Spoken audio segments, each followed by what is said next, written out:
sehat dan tangguh buat kita sekalian. Kita berjumpa kembali di hari Rabu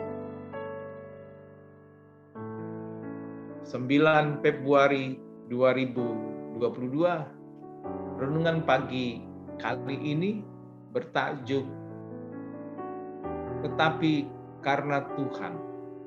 Sebelum kita melakukan pembacaan firman Tuhan, mari kita berdoa. Kami bersyukur ya Tuhan di pagi hari ini, di hari Rabu, biarlah kami boleh belajar kembali firman Tuhan yang menyapa kehidupan kami, bagaimana kami mengandalkan Engkau Tuhan di tengah-tengah perjalanan kita. Kembali tuntun kami dengan kuasa Roh Kudus-Mu supaya kami mampu menyederhanakan dan melakukan firman-Mu dalam pembacaan firman Tuhan. Dalam nama Yesus kami naikkan doa kami. Amin. Saudara-saudara, renungan kita di hari Rabu 9 Februari 2022 bertajuk Tetapi Karena Tuhan.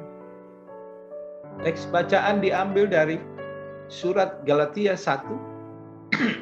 Saya ulangi, surat Galatia 1 ayat 1. Terjemahan Baru Lembaga Kitab Indonesia demikian menuliskan.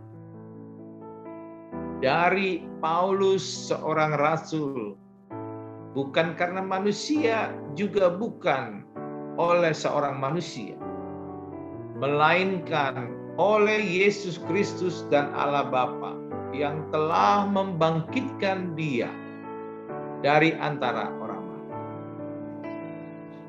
Saudara-saudaraku, apologetic letter, demikian para teolog menyebutkan surat Galatia dari Perjanjian Baru dengan sebutan apologetic letter, artinya surat pembelaan.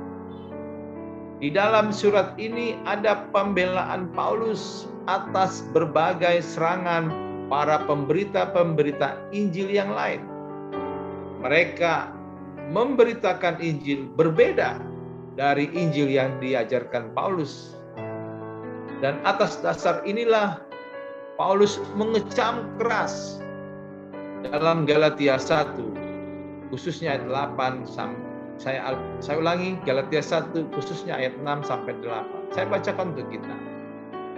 Aku heran bahwa kamu begitu lekas berbalik daripada Dia yang oleh kasih karunia Kristus telah memanggil kamu dan mengikuti suatu Injil lain yang sebenarnya bukan Injil. Hanya ada orang yang mengacaukan kamu dan yang bermaksud memutarbalikkan Injil Kristus. Tetapi sekalipun kami atau seorang malaikat dari surga yang memberitakan Injil kepada kamu, Injil yang berbeda dengan Injil yang telah kami beritakan kepadamu, terkutuklah dia. Selain memberitakan Injil yang lain, lawan-lawan Paulus juga menyerang pribadi Paulus. Ada banyak isu yang dibuat. Saya ulangi, ada banyak isu yang dibuat untuk mengacaukan jemaat. Di antaranya yang tidak rasullah Paulus. Karena Paulus bukan dari salah seorang ke-12 murid Yesus. Demikian diucapkan. Inilah sebabnya di awal Paulus berkata dia menjadi rasul bukan oleh manusia, tetapi oleh Kristus. Paulus menjadi rasul bukan untuk manusia, tetapi untuk Kristus. Yesus menangkap Paulus dan dijadikan sebagai rasul. Jika ke-12 murid menjadi rasul, diajar secara langsung oleh Yesus melalui pengajarannya, ternyata Paulus menjadi rasul melalui penyataan. Dalam Galatia 1 untuk ayat berikutnya 11-12 disebutkan, sebab aku menegaskan kepadamu saudara-saudaraku bahwa Injil yang kuberitakan ini bukanlah Injil manusia, karena aku bukan menerimanya dari manusia, Dan bukan manusia yang mengajarkan kepadaku, tetapi aku menerimanya oleh pernyataan Yesus Kristus. Kejadian yang dialami Paulus di jemaat Galatia menjadi pelajaran penting bagi kita semua dalam menjalani pelayanan. Karena itu lakukanlah pekerjaan dengan tulus. Meski ada orang yang kecewa setelah banyak berbuat, namun semakin banyak tantangan. Sudah melakukan yang terbaik, tetapi banyak kritik dan komentar di sana sini. Bahkan ada orang yang kecewa seolah perbuatan baiknya tidak mendapatkan pujian. Sikap demikian merupakan pekerjaan yang tidak murni.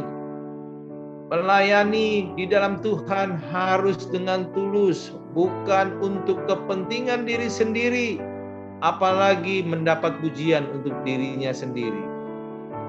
Coba perhatikan, jika seseorang berbuat baik, namun tidak mendapat pujian dari orang, maka akan bersungut-sungut dan seolah apa yang dilakukannya sia-sia. Namun, berbeda dengan orang yang mengabdi dan melayani Tuhan dengan tulus.